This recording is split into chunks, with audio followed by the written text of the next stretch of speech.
Puji nama Tuhan, kita boleh bersyukur atas segala kebaikan dan pertolongan Tuhan, di mana Tuhan telah menyertai dan memberkati di dalam setiap kehidupan kita pribadi lepas pribadi.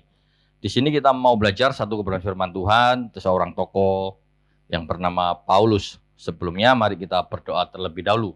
Bapa kami di dalam surga, di dalam nama Tuhan Yesus, kami mengucap syukur buat segala kebaikan dan pertolongan Tuhan. Tuhan telah menyertai dan memberkati kami. Di hari ini kami mau mendengarkan kebenaran firman Tuhan, berkati hamba-Mu, dan kami serahkan ke dalam tangan Tuhan. Tuhan memberkati semuanya, baik hamba-Mu maupun jemaat Tuhan yang mendengarkan. Dan kami sambut kebenaran firman Tuhan di dalam nama Tuhan Yesus. Haleluya. Amin. Ya, puji nama Tuhan, di pagi hari ini, kita mau belajar satu kebenaran firman Tuhan di dalam 1 Korintus 13 ayat yang ke-12. Saya akan membacakan buat kita semuanya. 1 Korintus 13 ayat yang ke-12. Dikatakan demikian, karena sekarang kita melihat dalam cermin satu gambaran yang samar-samar, tetapi nanti kita akan melihat muka dengan muka. Sekarang aku hanya mengenal dengan yang tidak sempurna, tetapi aku nanti akan mengenal dengan sempurna seperti aku sendiri dikenal. Ya, puji nama Tuhan, di sini kita mau belajar satu tokoh yang bernama Paulus. Tentunya kita sebagai anak-anak Tuhan, orang percaya, orang Kristen, pasti mengenal Paulus. Dan tidak ada orang Kristen mana yang tak kenal yang namanya Paulus. Kita tahu bahwa Paulus adalah rasul yang juga penginjil terbesar, penanam gereja yang produktif, pemenang, dan pemurid banyak jiwa. Sekaligus penulis 14 kitab dalam Perjanjian Baru. Nah, kalau kita berbicara tentang jumlah penulisan Rasul Paulus tentang kitab Perjanjian Baru, kita tahu bahwa di sini kita bisa melihat bahwa Rasul Paulus itu menulis kitab memang dari surat Roma sampai di surat Filemon.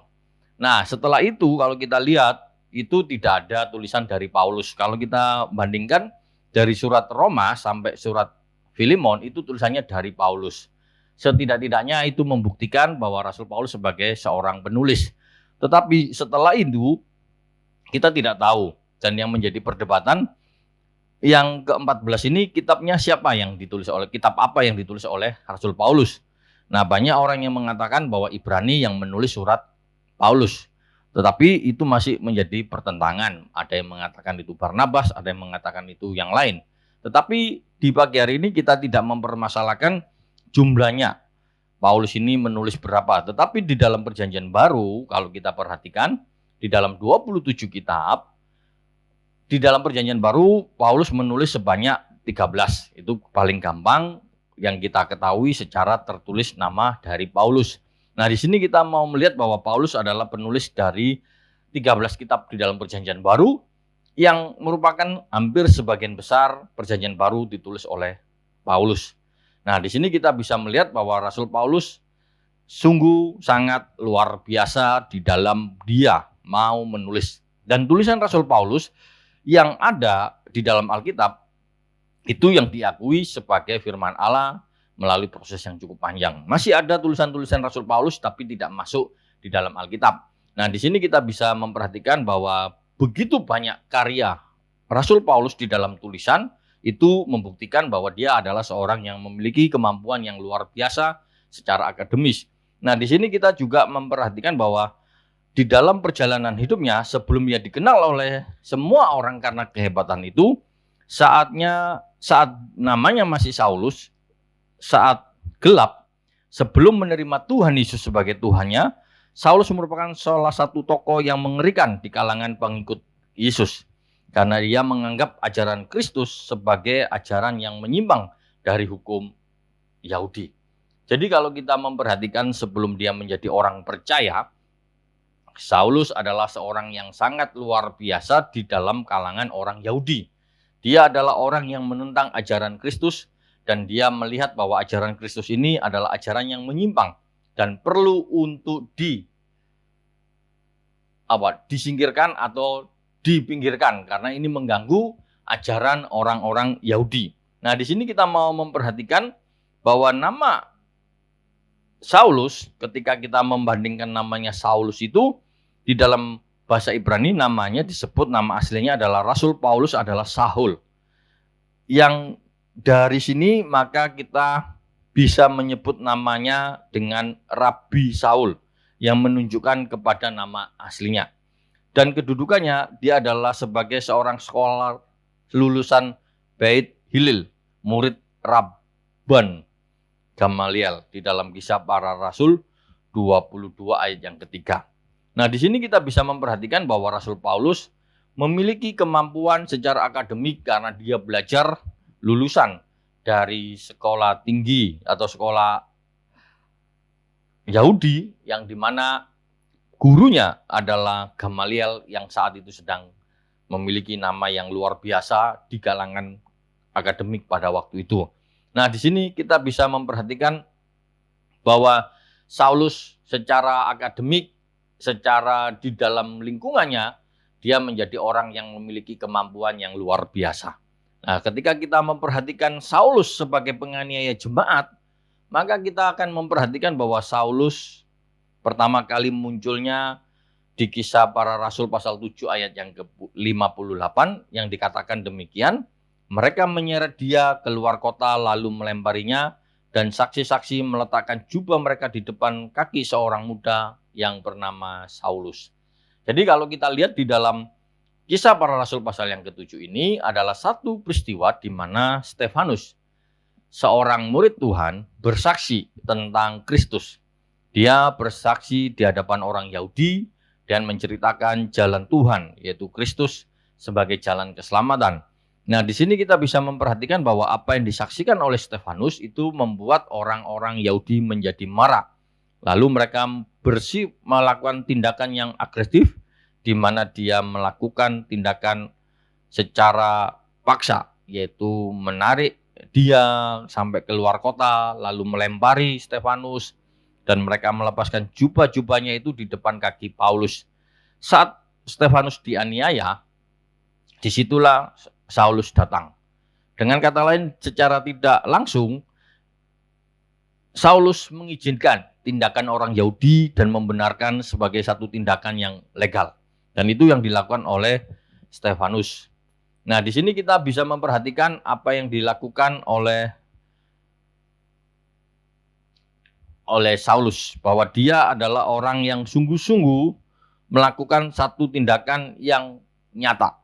Dia melakukan sesuatu yang tidak pernah dia lakukan sebelumnya. Dia melakukan satu tindakan yang benar-benar luar biasa. Dalam arti dia mengizinkan orang-orang Yahudi melakukan tindakan yang begitu brutal dan diizinkan untuk menganiaya para pengikut Kristus.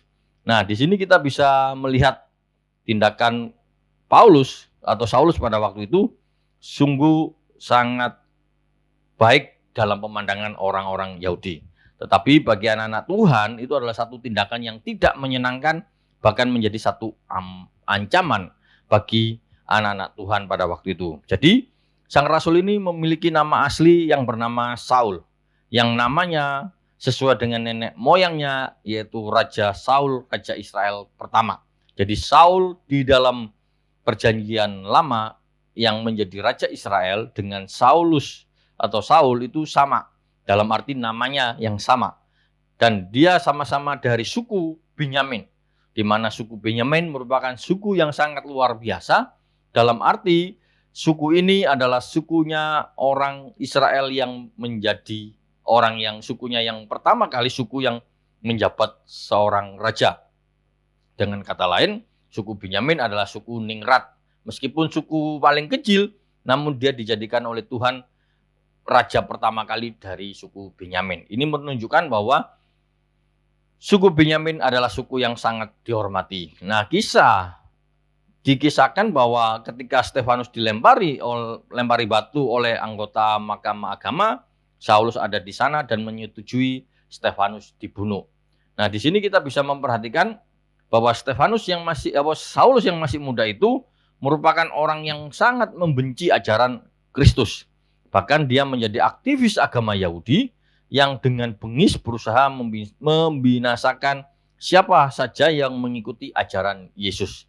Jadi kalau kita lihat bahwa dia adalah seorang yang bengis, berarti orang yang sangat kejam terhadap pengikut Kristus. Dia sangat benci sekali ketika dia melihat dan mendengar orang-orang yang percaya kepada Yesus Kristus. Nah, Saulus adalah seorang yang radikal di dalam agama Yahudi. Ia memasuki rumah demi rumah dan menyeret orang-orang keluar, baik laki-laki maupun perempuan, lalu menyerahkan mereka dimasukkan ke dalam penjara. Tindakan Rasul Paulus atau tindakan Saulus pada waktu itu adalah satu tindakan yang sangat kejam. Kalau kita lihat dengan bahasa sekarang, melanggar HAM, di mana orang beribadah dikeluarkan dari tempatnya mereka yang beribadah. Terkadang kalau kita bandingkan dengan kisah ini, dengan peristiwa-peristiwa yang terjadi di tempat kita, hampir sama. Berapa banyak anak-anak Tuhan itu dipersekusi, dikeluarkan, dilarang beribadah. Dan ini dilakukan oleh Paulus. Dan Paulus memang sangat-sangat benci kepada pengikut Kristus. Karena dia adalah orang yang sangat radikal dengan ajaran orang Yahudi. Nah, di sini kita bisa melihat bahwa Lukas menyatat pengakuan Paulus tentang dirinya yang masih seorang Saulus.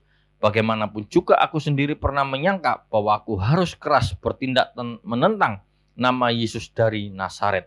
Ini adalah satu perbuatan atau tingkah laku yang dilakukan oleh Saulus yang begitu luar biasanya menganiaya anak-anak Tuhan hingga sedemikian rupa.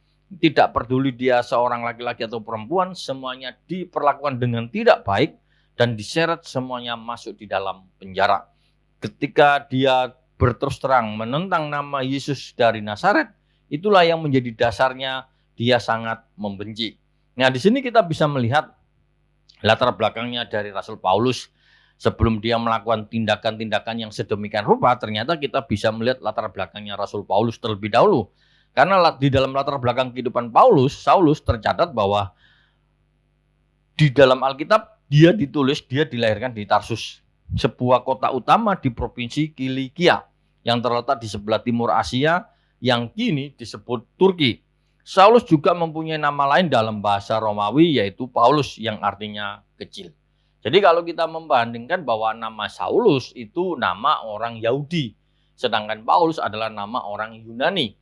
Dan mereka memakai nama ini sesuai di komunitasnya.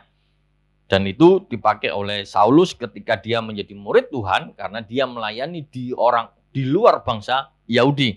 Nah, nama Paulus kemudian menjadi nama yang baru yang telah menjadi pengikut Kristus, dan Saulus adalah keturunan suku Benyamin dan bertumbuh besar di Yerusalem. Jadi kalau kita memperhatikan, Paulus adalah orang yang mengalami didikan pertumbuhan secara Yahudi karena dia tinggal di Yerusalem.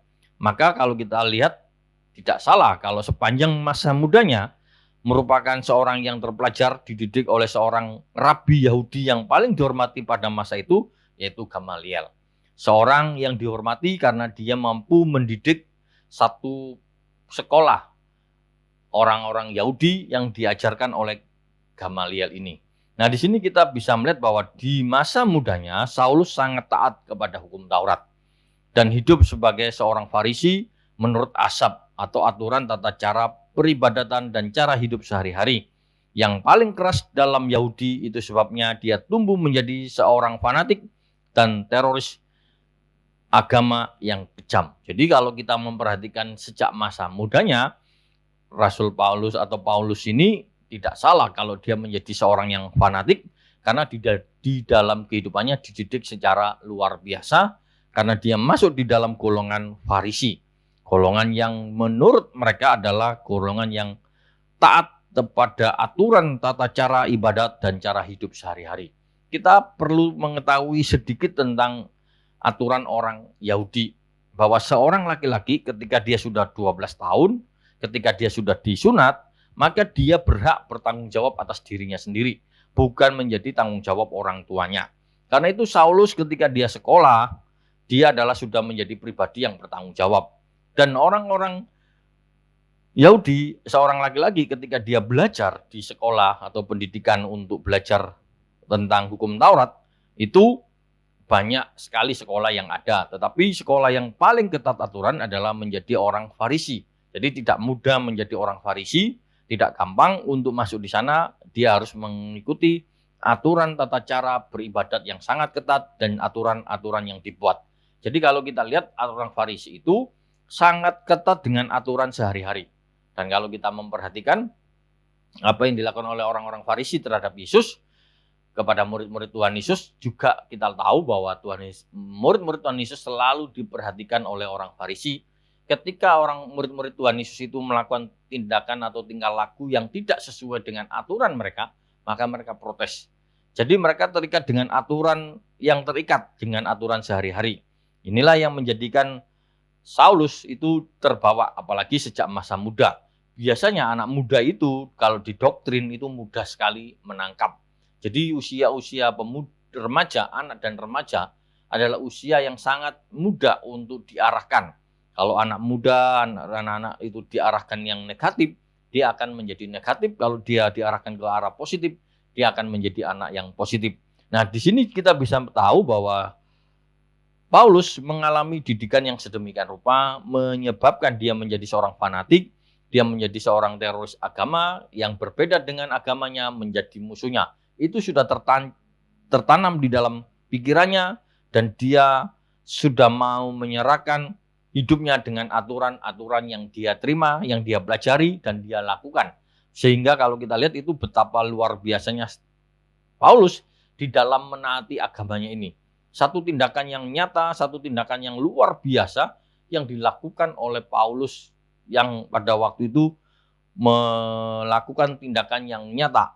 Persekusi orang-orang yang percaya kepada Kristus adalah satu tindakan yang luar biasa yang dia lakukan untuk menyenangkan orang-orang Yahudi pada waktu itu, juga ingin menunjukkan kemampuannya sebagai seorang yang baru terjun atau baru yang masuk di dalam kalangan orang Farisi, generasi baru yang ingin membawa perubahan yang lebih radikal untuk kalangan orang-orang Farisi.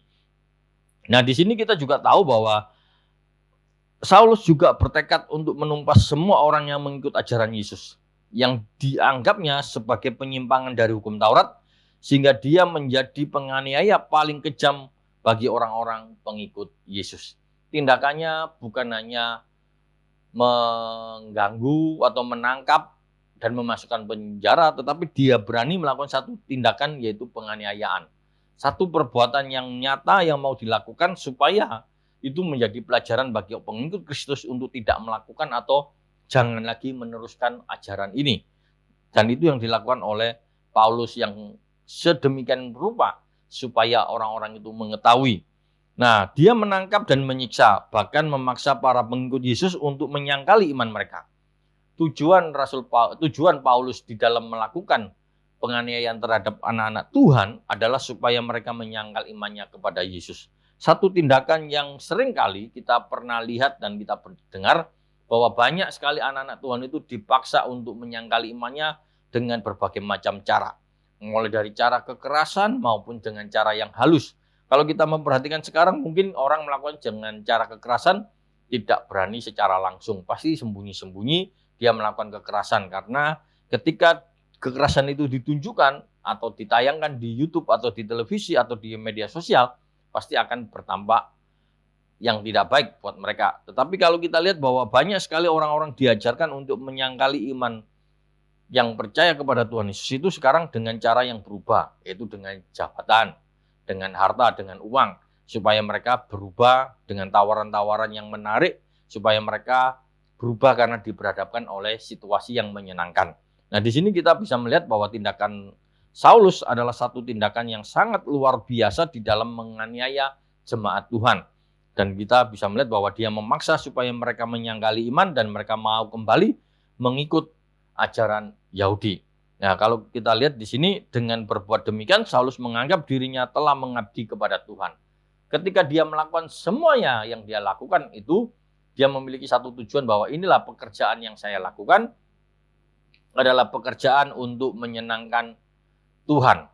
Tindakan-tindakan dia yang keras itu hanya untuk menyenangkan ibadahnya kepada Tuhan. Nah, di sini kita bisa melihat satu tindakan yang tidak benar, yang tidak sesuai dengan ajaran firman Tuhan. Tetapi bagi Paulus ini adalah tindakan untuk menyenangkan Tuhan, di mana dia sudah melakukan hukum Taurat yang dia yakini, yang dia lakukan, bahwa dia adalah sungguh-sungguh sebagai seorang penganiaya. Kalau kita lihat bahwa Saulus menganggap dirinya ini untuk mengabdi kepada Tuhan, dan dia mengaku bahwa aku penganiaya jemaat. Satu pengakuan yang berani dikatakan oleh Paulus bahwa dia adalah penganiaya jemaat adalah satu tindakan yang nyata yang sudah dia lakukan dan dia sudah berbuat untuk kita ketahui. Lalu kalau kita melihat terus ke dalam kehidupan pribadi, selanjutnya adalah Paulus seorang Yahudi secara garis keturunan. Jadi Rasul Paulus ini merupakan seorang rasul yang mempunyai latar belakang Farisi. Yang seperti saya katakan tadi, seorang Farisi adalah seorang ahli Taurat, mempunyai kemampuan tentang hukum Taurat. Dan dia juga adalah murid dari Rabi Gamaliel, seorang guru Taurat yang sangat dihormati.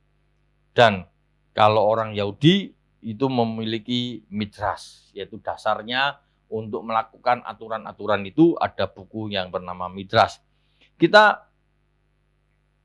lihat bahwa murid-murid Tuhan pada waktu itu adalah satu tindakan yang sangat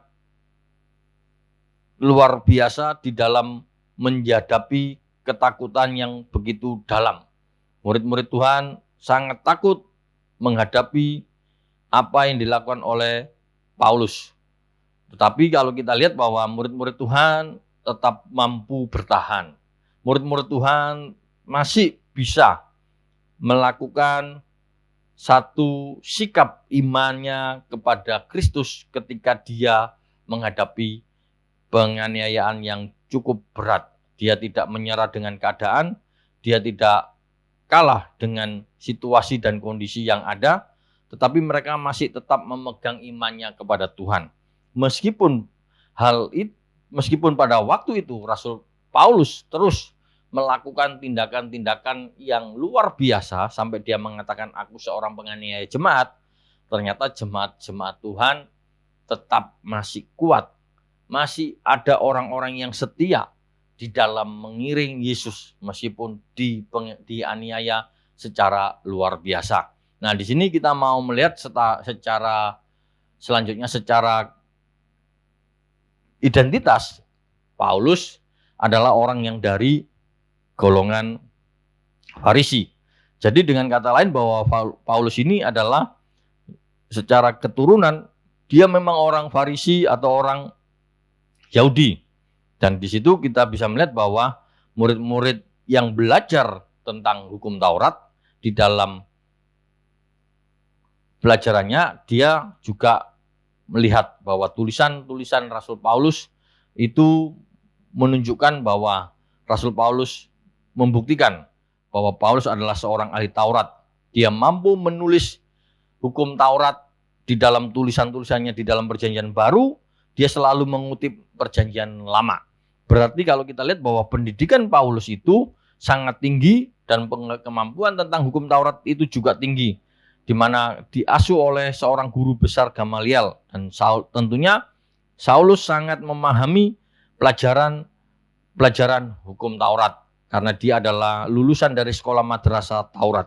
Jadi secara Yahudi kita tahu dia adalah seorang yang lahir dari suku Binyamin, dia adalah orang yang belajar tentang hukum Taurat yang begitu ketat. Dia tinggal di daerah Tarsus yang dimana masih ada orang-orang Yahudi yang masih berpegang prinsip hukum Taurat itu masih ada di sana. Ini secara keturunan Rasul Paulus memiliki kewarganegaraan. Lalu kewarganegaraan Paulus yang kedua adalah Paulus warga negara Romawi secara tempat kelahiran. Nah, kalau kita lihat bahwa secara kewarganegaraan kerajaan Romawi adalah menganut asas solis, yaitu memberikan kewarganegaraan kepada seorang yang otomatis diterima seseorang berdasarkan tempat kelahiran. Nah, di sini kita bisa tahu bahwa kerajaan Romawi sudah menganut ini, dan ini sudah dipakai pada zaman pemerintahan Romawi ketika dia menguasai daerah-daerah yang dijajah oleh kerajaan Romawi. Nah, pada zaman sekarang kita tahu bahwa bangsa yang mengakui kewarganegaraan itu salah satunya yang saya tahu adalah Amerika. Kenapa saya sebut Amerika? Karena saya punya seorang teman yang sama-sama dari Indonesia, suami istri dari Indonesia, mereka menikah di Indonesia lalu mereka pergi ke luar negeri karena sekolah. Karena dia lanjut studi di sana dan dia sambil sekolah dan dia sambil juga melayani, sambil dia juga bekerja dalam arti untuk bekerja sehari-hari, tetapi bukan satu kewajiban yang bekerja untuk kerja di sana, tetapi tujuannya memang untuk sekolah. Nah, ketika dia di sana maka dia punya istri dan dia punya anak dan anaknya lahir di sana. Nah, ketika anaknya sudah lahir di sana, ternyata anaknya ini tercatat menjadi warga negara Amerika. Meskipun di sana tetap diberikan hak untuk memilih ketika nanti usianya 17 tahun anaknya itu boleh memilih mau ikut Amerika atau ikut Indonesia. Tetapi hak untuk menjadi warga negara itu masih melekat kepada anaknya. Dan di sini kita bisa melihat bahwa kerajaan Romawi juga melakukan hal yang seperti ini. Bahwa seorang yang lahir di daerah jajahan Romawi itu menjadi warga negara Roma. Dan ini kita bisa melihat. Nah, Paulus adalah warga negara Roma karena dia lahir di kota Tarsus yang berada di wilayah Asia Kecil di pesisir laut di Laut Tengah yang adalah bagian dari kekaisaran Romawi. Jadi Paulus lahir di Tarsus yang waktu itu menjadi daerah yang dikuasai oleh kerajaan Romawi. Sehingga Rasul Paulus secara kelahiran dia sudah diakui menjadi warga negara kerajaan Romawi. Nah, di sini kita bisa melihat bahwa Saulus mempunyai dua kewarganegaraan atau disebut dengan dui kewarganegaraan yang diperbolehkan oleh hukum Romawi pada masa itu. Nah, apabila tanah Israel kala itu menjadi daerah jajahan Romawi, sehingga hal itu tidak aneh bagi status kewarganegaraan Paulus. Jadi Paulus tidak salah ketika dia mengatakan aku seorang Rom ketika dia ditanyai oleh seorang pengawal prajurit. Nah, kota Tarsus sendiri adalah kota kuno yang terkenal didirikan oleh orang Fenisia pada sungai Kidnos. Kota ini dijadikan Helenis oleh para Seleukid, kemudian memperoleh penghargaan karena perkembangan ilmiahnya. Jadi kalau kita lihat bahwa kota Tarsus yang dimana Rasul Paulus lahir bukan kota yang kecil, kota biasa, tetapi merupakan kota yang luar biasa, kota yang maju terus menjadi kota yang berkembang dan menjadi kota yang maju. Nah, di dalam pemerintahan Antonius, Tarsus dijadikan ibu kota provinsi Romawi di Ilikia. Nah, Tarsus kota asal dari Paulus. Di dalam Kisah Rasul 9 ayat yang ke-11 itu ditulis yang juga di mana Rasul Paulus tinggal di situ beberapa tahun setelah ia bertobat. Jadi Tarsus menjadi tempat tinggal Paulus. Tarsus menjadi tempat dia mengalami perubahan status menjadi pemurid Tuhan. Dia juga tinggal di sana. Nah, di sini kita bisa melihat yang dilakukan oleh Rasul Paulus ketika dia bertobat, dia pun masih tinggal di sana dulu beberapa saat. Jadi Tarsus menjadi satu tempat yang pernah disinggahi oleh Paulus dan tempat Paulus tinggal untuk beberapa saat. Nah, reruntuhan kota kuno itu masih ada di pemungkinan modern yang menggunakan nama yang sama, letaknya sekitar 16 km dari muara sungai Kidnos di bagian timur Laut Tengah, sekitar 130 km di sebelah utara ujung timur Siprus. Nah, kalau kita tahu kewarganegaraan Paulus ada dua, maka kita bisa memahami ketika dia bisa melayani sampai keluar dari bangsa Yahudi adalah dia memiliki kewarganegaraan Romawi. Nah, di sini kita bisa memperhatikan tentang biodata Paulus. Ketika kita melihat biodata Paulus, kita bisa melihat yang pertama di sini disebut nama Saulus. Itu di dalam Kisah Para Rasul 7 ayat yang ke-50. Dan nama Paulus pertama kali disebut di dalam Kisah Para Rasul 13 ayat yang ke-9. Namanya Paulus itu disebut sebanyak 180 kali, untuk Saulus itu 22 kali. Sedangkan untuk Paulusnya sendiri itu 158 kali. Lalu kitab yang menyebutkan nama Paulus itu ada di dalam 15 kitab, yaitu di dalam Kisah Para Rasul, lalu ada di dalam Para Rasul, Kisah Para Rasul, kitab Roma, 1 dan 2 Korintus, di Galatia, Efesus, Filipi, Kolose, 1 Tesalonika, 2 Tesalonika, 1 Timotius, 2 Timotius, Titus, Filemon, dan Petrus. Semuanya kitab ini menulis adanya nama Paulus. Lalu kalau kita lihat pekerjaannya, yaitu tukang kemah dan rasul. Tempat kelahirannya kota Tarsus di Asia Kecil, dan keadaan kematiannya Saulus mati dibunuh dengan pedang. Terakhir disebut Saulus di dalam Kisah Para Rasul 26 ayat yang ke-14. Dan nama Paulus disebut di dalam 2 Petrus pasal 3 ayat yang ke-15. Fakta penting kalau kita lihat bahwa dia adalah penginjil terbesar, penanam gereja, pemenang jiwa, dan seorang teolog dari sejarah gereja. Dia penulis 13 dari 20 kitab Perjanjian Baru. Ini biodata yang gampang untuk kita mudah diingat supaya kita bisa memahami secara lengkap dan cepat tentang biodata Paulus. Nah, di sini kita bisa memperhatikan apa yang kita lihat di dalam kehidupan Paulus setelah dari latar belakangnya, maka kita bisa memahami panggilan pertobatan Paulus. Kita tahu bahwa di tengah-tengah semua tindakan kejam Saulus tanpa dia sadari, Tuhan tetap mengasihinya. Ternyata Tuhan justru telah menetapkan Saulus menjadi alat pilihannya yang dipakai untuk memberitakan nama Yesus kepada bangsa-bangsa.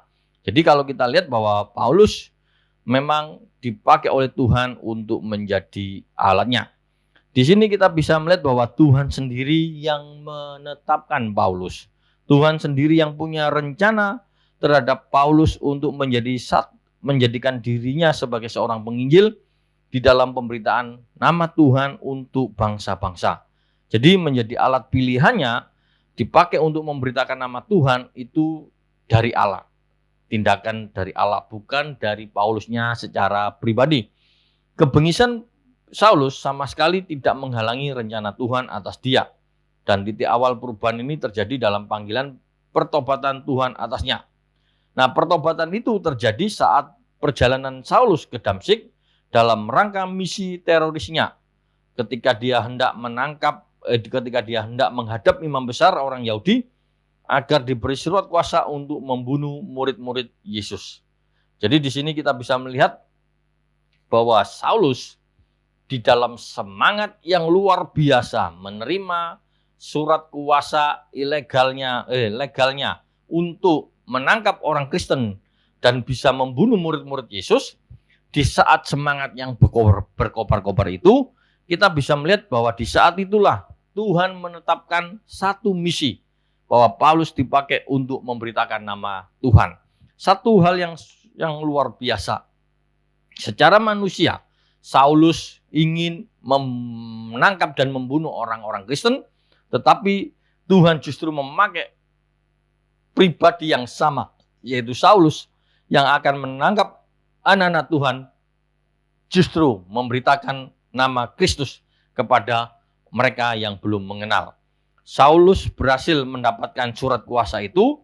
Dia berkata dari mereka, imam besar dan majelis tua-tua, aku telah membawa surat-surat untuk saudara-saudara itu di Damsyik, dan aku telah pergi ke sana untuk menangkap penganut-penganut jalan Tuhan yang terdapat juga di situ, dan membawa mereka ke Yerusalem untuk dihukum.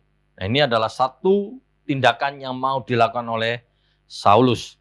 Namun Tuhan berniat dan sanggup menghentikan kepongahan Saulus. Tuhan bertindak merespon dengan tindakan Saulus. Jadi ketika dia menerima surat itu, justru di saat itulah Tuhan menangkap Paulus untuk bertobat. Jadi kalau kita renungkan sejenak bahwa Tuhan sanggup mengubah, memakai siapa saja, dan dengan caranya yang luar biasa. Kalau kita memperhatikan cara Tuhan adalah di saat dia memiliki semangat untuk menangkap, orang Kristen, justru Tuhan memiliki waktu itu untuk dipakai menjadi pemberita Injil. Satu tindakan yang luar biasa yang Tuhan lakukan, di mana Tuhan tidak perlu memperhatikan apa yang dilakukan oleh Saulus sebelumnya. Tetapi Tuhan punya rencana yang lebih baik dari yang dilakukan oleh Saulus untuk menjadi pemberita Injil. Saat sedikit waktu lagi Saulus akan sampai di kota Damsyik, Tuhan memanggilnya. Jadi di titik itulah Tuhan memanggil. Cahaya dari langit yang begitu menyilaukan matanya tiba-tiba muncul yang membuatnya terjatuh dari kuda yang ditumpanginya. Jadi dengan semangat dia mau menerima surat kuasa, di saat perjalanan itu Tuhan mendatang dengan cahaya dari langit yang membuat dia tidak bisa melihat dengan cahaya yang penuh kemuliaan, membuat Saulus silau dan dia jatuh dari kuda. Ini kita ketahui dari kesaksiannya sendiri, dikatakan, tetapi dalam perjalananku ke sana tiba-tiba memancarlah cahaya yang menyilaukan dari langit mengelilingi aku. Satu perbuatan yang luar biasa di mana Tuhan Yesus menampakkan diri kepada Saulus. Saulus dijadikan murid Tuhan. Saulus dijadikan rasul Tuhan. Adalah satu hal yang sangat luar biasa. Peristiwa perjumpaan Saulus dengan Kristus secara pribadi di dalam perjalanan Damsyik ini menunjukkan bahwa Saulus diizinkan untuk ketemu dengan Tuhan untuk melaksanakan satu misi yang luar biasa. Ketika Saulus melihat itu, maka rebalah Saulus ke tanah dan mendengar suatu suara yang berkata kepada Saulus, "Saulus, Saulus, mengapa engkau menganiaya aku?" Jawabku, "Siapa engkau Tuhan?" Katanya, "Akulah Yesus, orang Nazaret yang kau aniaya itu, dan mereka yang menyertai aku memang melihat cahaya itu, tetapi suara dia yang berkata kepadaku tidak mereka dengar." Jadi di sini kita bisa melihat Saulus masuk kualifikasi sebagai seorang rasul karena dia bertemu dengan Yesus. Yang disebut rasul adalah mereka yang dididik langsung oleh Tuhan Yesus atau mereka yang bertemu langsung dengan Yesus secara pribadi lalu dipakai oleh Tuhan untuk menjadi satu pemberitaan Injil. Dan inilah yang menjadi rasul-rasul Tuhan untuk memberitakan Injil sampai hari ini. Di mana nama Tuhan, Injil terus berkembang, Injil terus ada dan tidak pernah berhenti.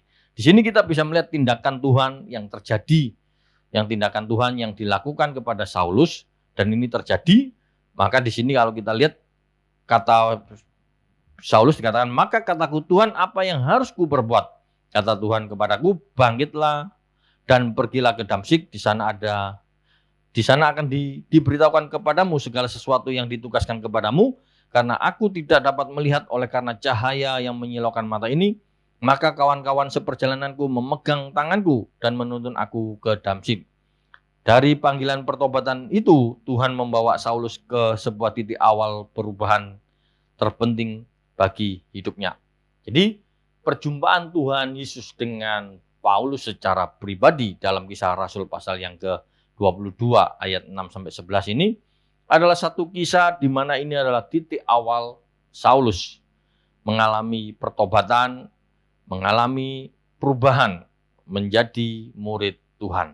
Seorang penganiaya menjadi seorang murid Tuhan, menjadi pengikut Kristus yang sangat hebat. Dan inilah kisahnya. Paulus melakukan peristiwa perjalanan yang luar biasa, yaitu perjalanan menuju ke Damsyik. Itu menjadikan awal perubahan hidup Saulus menjadi Paulus. Dia tidak lagi akan terkenal atau terjun di dalam pelayanan hanya di sekitar Yahudi, tetapi dipakai oleh Tuhan untuk memberitakan Injil kepada bangsa-bangsa lain. Di sini kita bisa melihat satu perubahan yang diubah oleh Tuhan. Seorang penganiaya dan teroris kejam yang menganggap dirinya membela Tuhan, dijumpai oleh Tuhan Yesus secara pribadi, diubahnya oleh Kristus menjadi seturut kehendaknya melalui sebuah perjumpaan.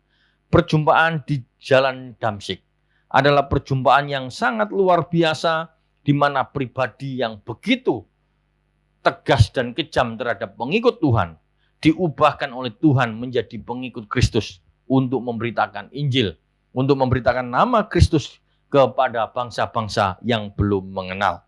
Melalui perubahan itu, Paulus akhirnya mengambil keputusan untuk meninggalkan cara hidupnya yang lama dan mengarahkan dirinya kepada yang ada di hadapan, yaitu panggilan surgawi. Respon Paulus yang begitu luar biasa.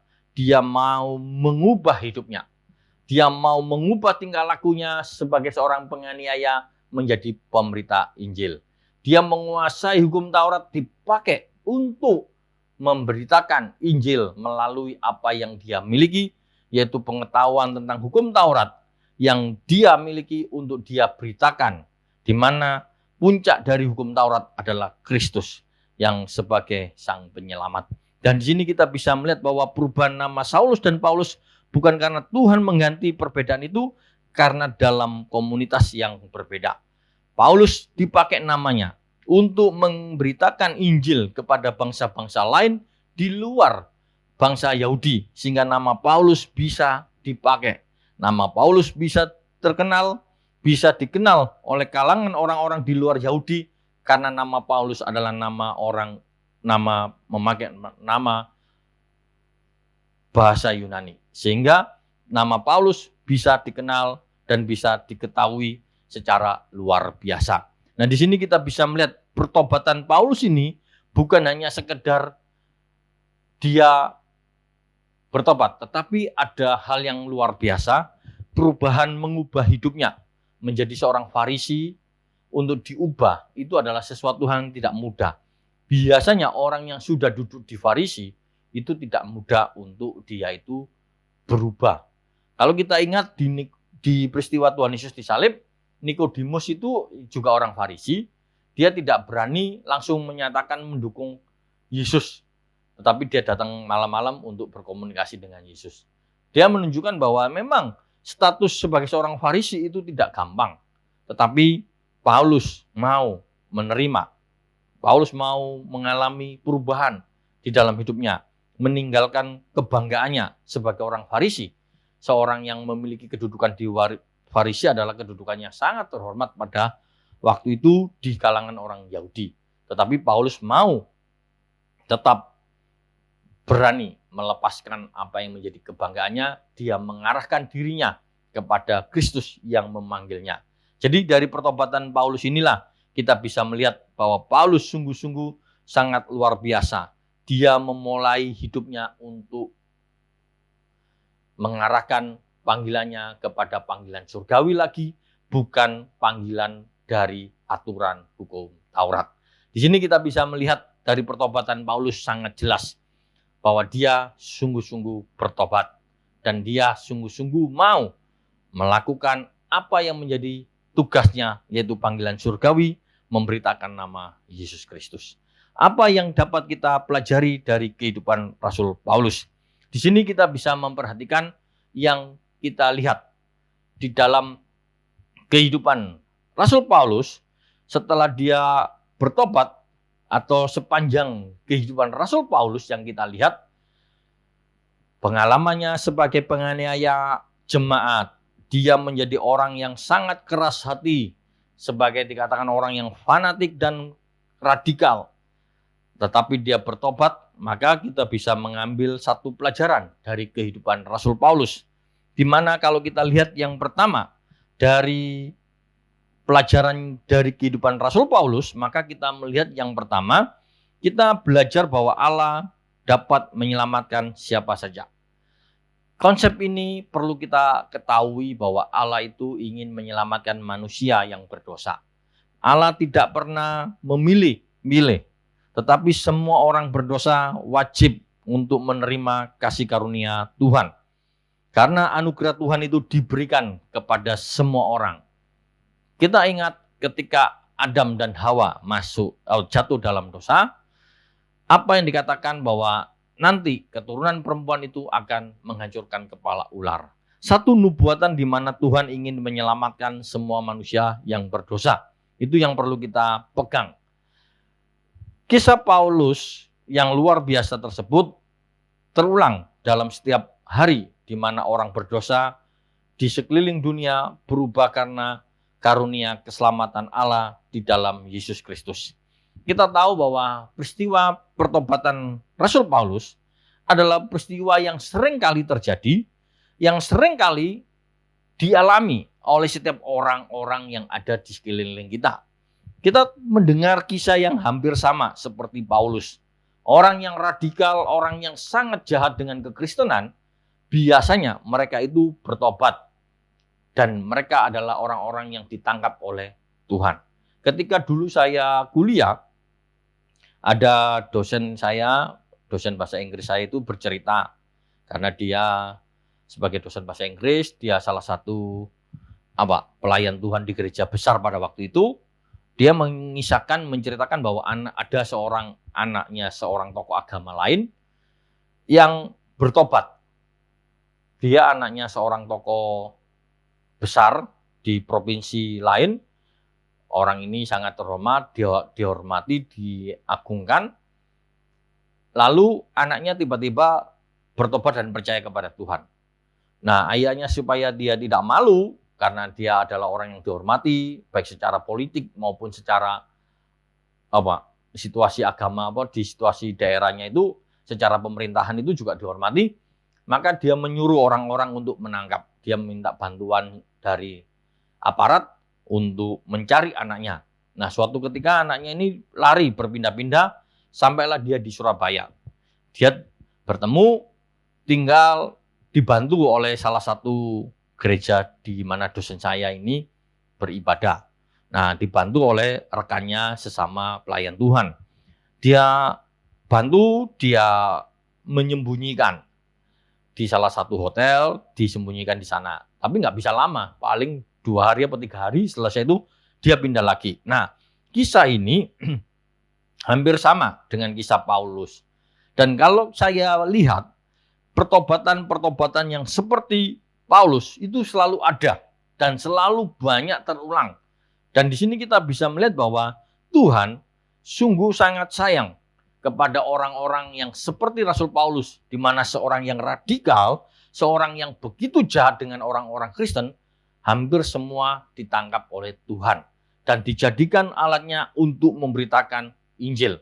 Bahkan dia menjadi seorang tokoh yang besar di kalangan orang percaya karena pertobatannya untuk mengingat kembali kebaikan Tuhan. Dengan kata lain bahwa kisah Paulus itu yang luar biasa selalu terulang, terjadi pada setiap zaman selalu ada. Dan ini terus berada. Jadi kalau kita memperhatikan bahwa Allah dapat menyelamatkan siapa saja dan Allah sanggup memakai orang-orang yang seperti Paulus itu dipakai secara luar biasa. Orang-orang yang menindas, orang-orang yang tidak suka kepada kekristenan, justru itu yang selalu ditangkap oleh Tuhan. Dengan kata lain bahwa Tuhan sanggup memakai orang-orang yang semangat untuk membinasakan anak-anak Tuhan, justru Tuhan memakai mereka menjadi orang-orang yang semangat memberitakan Injil untuk percaya kepada Tuhan Yesus Kristus. Ini adalah hal yang sangat luar biasa yang perlu kita pelajari, di mana Rasul Paulus boleh menjadikan satu kisah, satu contoh bahwa orang yang sangat keras terhadap kekristenan pasti akan ditangkap oleh Tuhan dengan caranya yang luar biasa.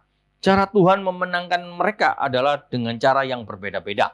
Tetapi pada intinya Tuhan menangkap dan menjadikan mereka murid. Ini yang pertama yang perlu kita pelajari. Bahwa kisah hidup Paulus itu dipakai oleh Tuhan. Dan itu selalu dipakai oleh Tuhan untuk selalu terjadi terulang-ulang di mana kita pun berada. Di mana orang berdosa masih ada di sekeliling kita, diubahkan untuk menjadi murid Tuhan, memperoleh karunia keselamatan Allah di dalam nama Yesus Kristus. Jadi kita bisa melihat apa yang kita pelajari dari Rasul Paulus. Allah menyelamatkan orang berdosa dan memakai orang berdosa menjadi alat kemuliaannya. Yang kedua, kita dapat belajar dari kehidupan Paulus bahwa siapapun dapat menjadi saksi yang rendah hati, namun efektif juga akan Yesus Kristus. Jadi kalau kita lihat kehidupan Rasul Paulus secara pribadi boleh menjadi satu kesaksian di dalam kehidupan kita. Rasul Paulus rela menjadi orang yang dulunya terhormat menjadi tidak terhormat. Dulunya orang Farisi yang sangat dihormati di kalangan orang Yahudi, orang-orang sangat tunduk kepada orang Farisi, ternyata sama Tuhan diubah. Bukan mencari kehormatan. Menjadi saksinya Tuhan bukan menjadi orang yang ingin dihormati, tetapi belajar untuk rendah hati. Di sini kita bisa melihat kerendahan hati Rasul Paulus. Dia mau meninggalkan apa yang menjadi kebanggaannya. Kita tahu kalau kita membaca kebanggaan-kebanggaan Paulus itu pernah disebut di dalam surat Filipi. Ya, coba ya, supaya kita tahu. Di dalam Filipi pasal yang ketiga.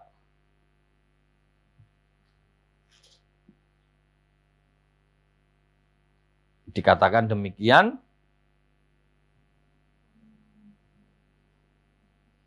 Di dalam ayat yang keempat, Filipi 3 ayat yang keempat, sekalipun aku juga ada alasan untuk menaruh percaya pada hal-hal lahiriah, jika ada orang lain menyangka dapat menaruh percaya pada hal-hal lahiriah, aku lebih lagi.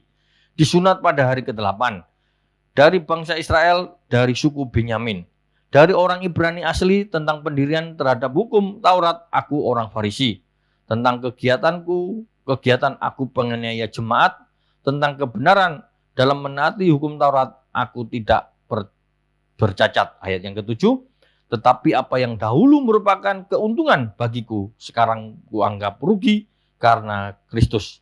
Malahan segala sesuatu yang kuanggap rugi karena pengenalan akan Kristus Yesus Tuhanku lebih mulia daripada semua. Oleh karena Dia, aku telah melepaskan semuanya itu dan menganggapnya sampah supaya aku beroleh Kristus.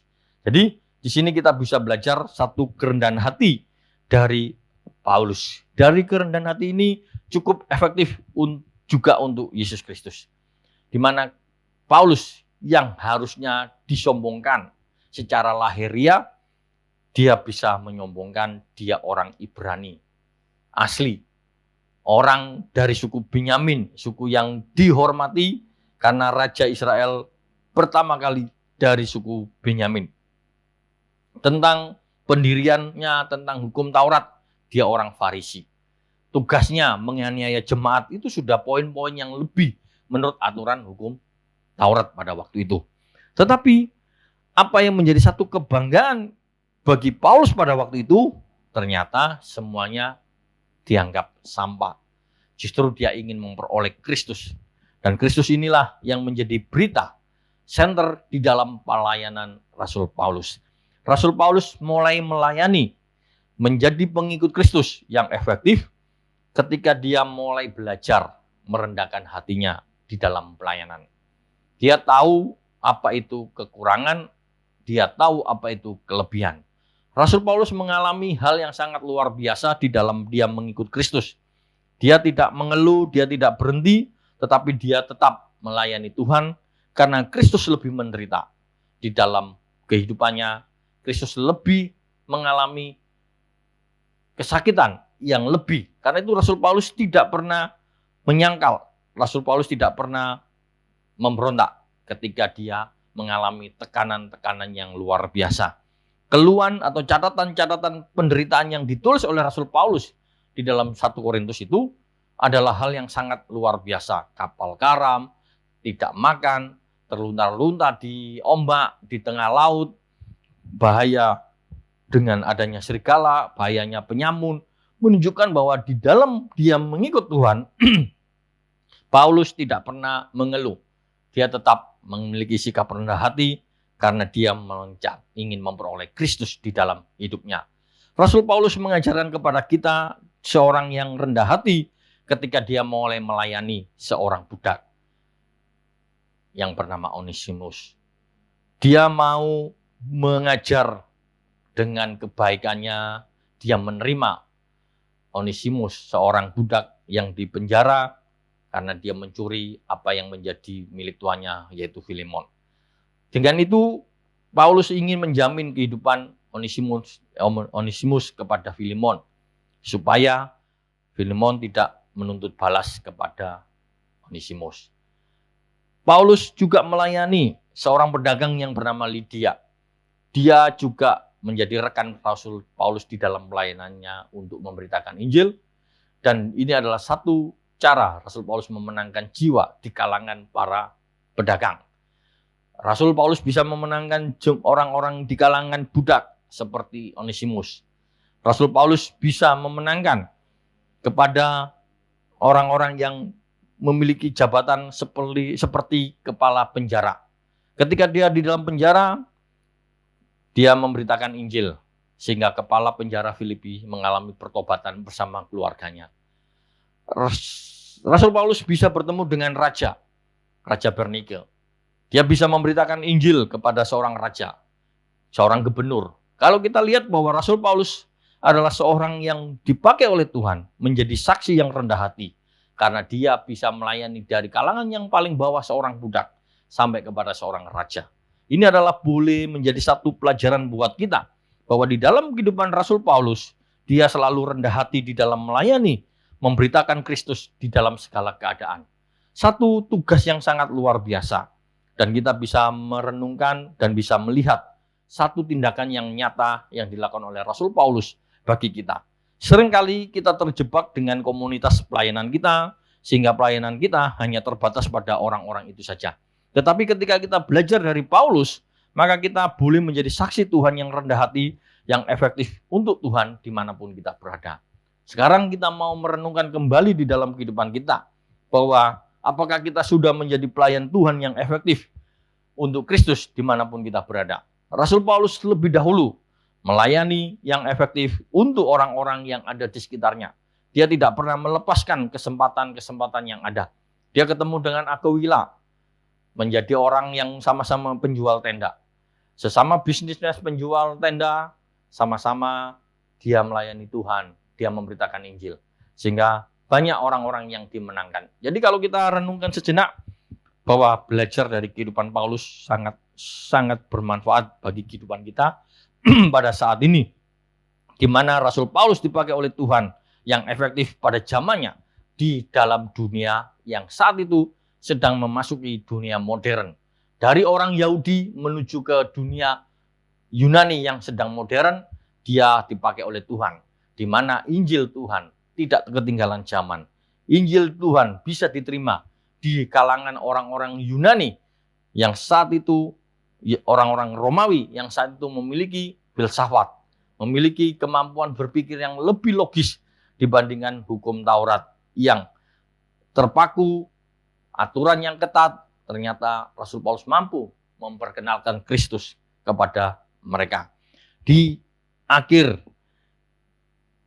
pelayanan Rasul Paulus, kita boleh belajar, siapapun dapat berserah diri kepada Tuhan. Setiap kita pun pada akhirnya kita bisa menyerahkan diri kepada Tuhan, seperti Rasul Paulus yang pada akhirnya dia juga menyerahkan diri kepada Tuhan. Dan Paulus sepenuhnya berkomitmen kepada Allah. Di dalam Filipi pasal 1 ayat yang ke-12 dikatakan demikian, aku menghendaki saudara-saudara supaya kamu tahu bahwa apa yang terjadi atasku ini justru telah menyebabkan kemajuan Injil. Sehingga telah jelas bagi seluruh istana dan semua orang lain bahwa aku dipenjarakan karena Kristus, dan kebanyakan saudara-saudara dalam Tuhan telah beroleh kepercayaan karena pemenjaraanku, untuk bertambah berani berkata-kata tentang firman Allah dengan tidak takut. Di sini kita boleh belajar apa yang kita lihat dari kehidupan Rasul Paulus. Rasul Paulus menjelaskan di dalam kehidupannya untuk hidupnya dipakai untuk kemajuan Injil. Meskipun dia hidup diakhiri di dalam penjara, Rasul Paulus tidak menyerah dan tidak takut dengan keadaan, tetapi dia terus memiliki komitmen kepada Allah, di mana dia ingin semua orang lebih mengenal Tuhan. Semua orang boleh percaya kepada Tuhan, di mana banyak orang tidak lagi takut untuk memberitakan Injil. Pemenjaraan Rasul Paulus menunjukkan kepada kita bahwa dia tidak takut dengan hukuman manusia. Rasul Paulus boleh menjadikan satu pelajaran di dalam kehidupan kita. Kita sebagai anak-anak Tuhan boleh merenungkan kembali. Biarlah kita memiliki sikap. Apa yang kita pelajari dari kehidupan Paulus, kita boleh selalu memiliki sikap. Setiap orang perlu keselamatan. Karena itu kita terus mau belajar untuk memberitakan Injil di dalam setiap kehidupan kita, di mana ketika kita sebagai saksi Tuhan, kita memiliki sikap yang rendah hati, sehingga Injil itu masuk, dapat diterima. Dan ketika kita menjadi pemberita Injil, kita juga tidak takut dengan konsekuensinya sebagai pemberita Injil. Di mana Paulus siap untuk masuk di dalam penjara untuk kemajuan Injil. Sehingga dia mengatakan bahwa seluruh istana dan semua orang lain bahwa aku dipenjara karena Kristus. Apa yang dia lakukan hanya untuk kemuliaan Tuhan. Apa yang dia lakukan hanya untuk Kristus. Sehingga kita sebagai anak-anak Tuhan, ketika kita mendengar kisah Paulus, setidak-tidaknya boleh menjadi satu perenungan di dalam kehidupan kita untuk menjadikan kita untuk bisa menjadi saksi Tuhan yang efektif dimanapun kita berada. Dunia kita, dunia yang semakin modern. Dunia kita semakin luas. Namun dunia kita juga semakin luar biasa oleh karena kemajuan teknologi. Karena itu tidak ada alasan untuk kita memberitakan Injil yang efektif.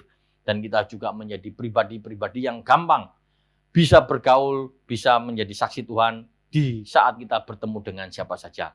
Ketika kita membentengi batas-batas kita, pergaulan kita, pemberitaan Injil kepada orang-orang tertentu, maka itu akan menghambat. Tetapi ketika kita diizinkan oleh Tuhan, ketemu dengan beberapa orang, dan siapa saja orang itu yang ada di sekitar kita yang kita temui, maka disitulah kita boleh memberitakan Injil yang Tuhan percayakan dalam kehidupan kita.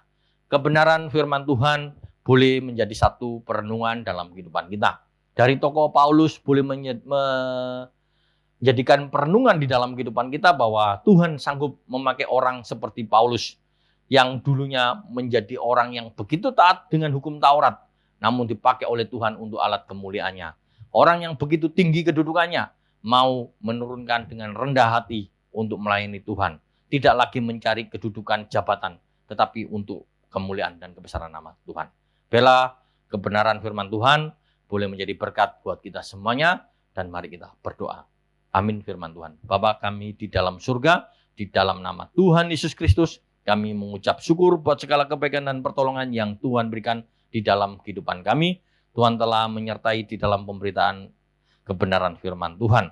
Berkati setiap anak-anak Tuhan yang mendengarkan kebenaran firman Tuhan, dan memberkati di dalam setiap kehidupannya, dan kami menyerahkan di dalam setiap kehidupan anak-anak-Mu yang mendengarkan firman Tuhan. Boleh Tuhan berkati di dalam kehidupannya, di dalam pekerjaannya, di dalam usahanya, di dalam pelayanannya. Tuhan memberkati. Apapun yang menjadi permasalahan dan pergumulannya, kami juga menyerahkan dalam tangan Tuhan. Biarlah kasih setia Tuhan terus menyertai dan memberkati, menolong anak-anak Tuhan dan memberikan kemenangan demi kemenangan, sehingga mereka boleh tetap berharap kepada Engkau. Terima kasih Tuhan, terpujilah nama-Mu, dan kami alaskan doa kami di dalam nama Tuhan Yesus Kristus. Kami berdoa dan mengucap syukur. Haleluya. Amin.